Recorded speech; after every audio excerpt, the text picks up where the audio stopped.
Hello everyone and welcome back to my channel Edmond Mendaros at another Microsoft Rewards new update ang pag-uusapan natin at i-guide ko kayo on how to copy your unique referral link on Microsoft Rewards.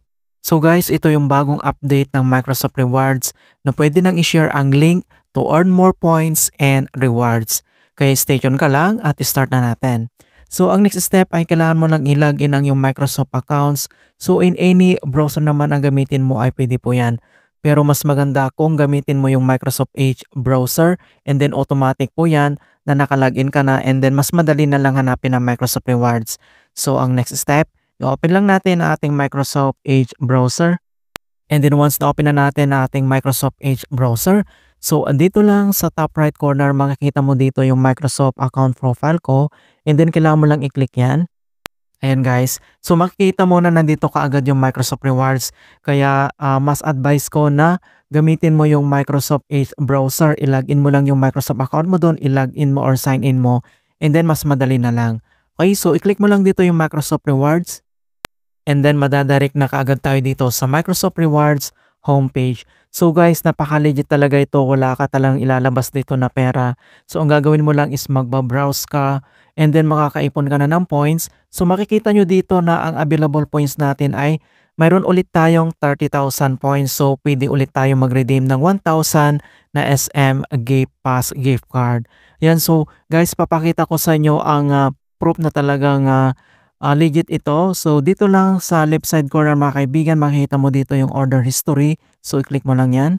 And then nandito lahat yung aking order history na nakapag-redeem ako ng tigwa 1,000 na SM Gift Pass mga kaibigan.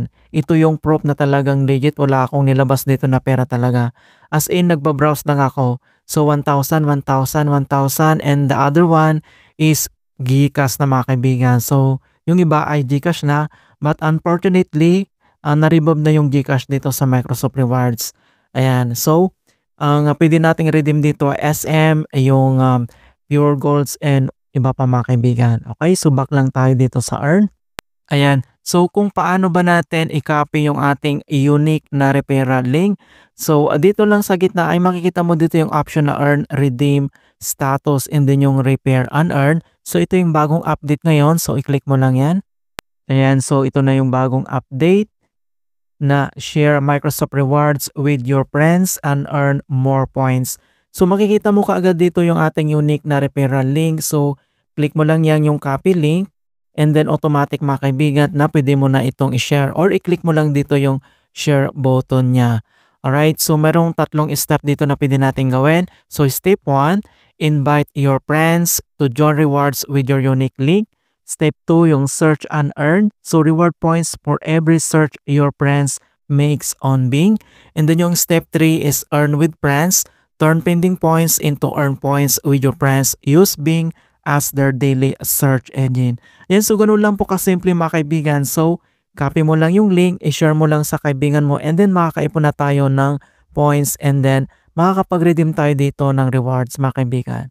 Ayan guys, so ganun lang po kasimple at ito yung bagong update ni Microsoft Rewards. In hope na nakapagbigay ako ng konting kaalaman at guide tungkol sa Microsoft Rewards update tutorials. Thank you guys and see you in my next tutorials.